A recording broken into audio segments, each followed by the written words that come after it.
masyarakat yang akan menjadi konsumen kebijakan dari siapapun pemenang pemilu harus jadi prioritas.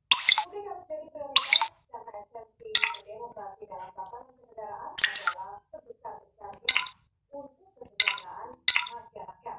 Dalam mengajak semua bersatu di demokrasi itu tidak lantas harus diterjemahkan dengan semua partai harus jadi pendukung pemerintah. Berada di luar pemerintah jika dibaca sebagai bentuk kesungguhan dalam pengawasan kerja-kerja legislatif secara profesional dan transparan akan menciptakan situasi demokrasi yang sehat. Harus dipastikan pengawasan.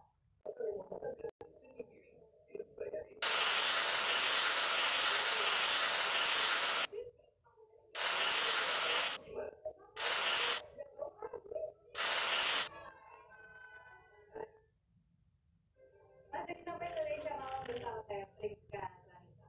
Sejak hasil pemilu 2024 diumumkan pada 20 Maret lalu, Prabowo Subianto berupaya merangkul lawannya di Pilpres.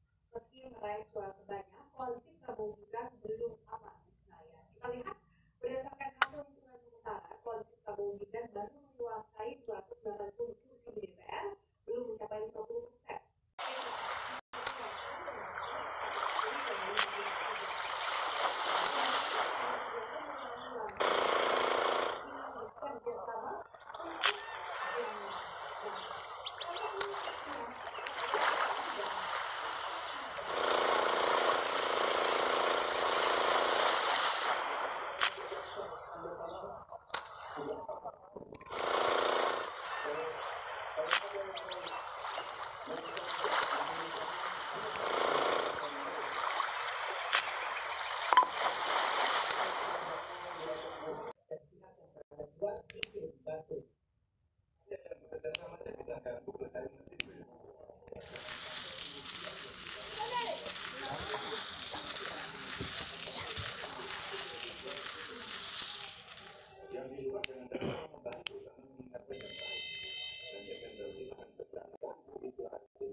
Menanggapi pernyataan Prabowo, Partai Golkar sebagai mitra di koalisi Indonesia Maju menyebut bagian tidak mau bekerja sama, ruang terbuka parlemen.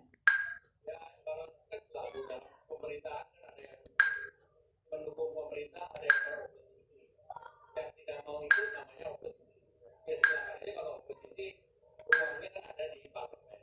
Kemudian yang mau ikut yaitu dalam koalisi. Sindiran Prabowo soal jangan ganggu tidak spesifik ditujukan pada pihak tertentu. Tetapi menurut pengamat politik dari ISIAS, Madul Supriyatma, ucapan Prabowo seolah mengingatkan pada era Orde Baru. Saya mengalami sejak dulu. Kayaknya balik saya mengalami 32 tahun. Pertama itu saya itu tidak berdebat. Diskurs ini kata-kata muncul lagi. Saya mengalami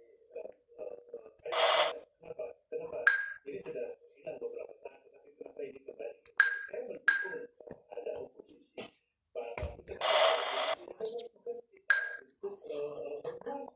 Pemerintah itu harus accountable. Kalau accountability dianggap sebagai yang kuat, lalu gimana demokrasi? Sejak hasil pemilu 2024 diumumkan pada 20 Maret lalu, Prabowo Subianto berupaya merangkul lawannya di Pilpres. Meski meraih suara terbanyak, koalisi Prabowo Gibran belum aman di Senayan. Berdasarkan hasil hitungan sementara, koalisi Prabowo Gibran baru menguasai 280 kursi di DPR, belum mencapai 50% dari total 580 kursi yang disebutkan. Namun jika Partai Nasdem dan PKB bergabung, maka kekuatan Prabowo Gibran akan bertambah menjadi 417 kursi. Sementara itu hanya PDI Perjuangan dan PKS yang hingga kini belum ada Prabowo yang menunjukkan sikap. Sedangkan masing-masing PDI dan PKS diperkirakan mendapat 110 dan 53 kursi. Lalu kepada siapa pesan Prabowo sesungguhnya ditujukan?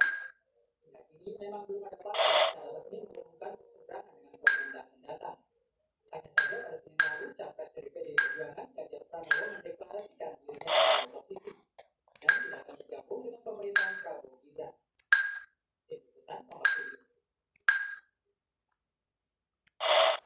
Kepada siapa dan apa makna pesan yang diucapkan Presiden terpilih Prabowo Subianto?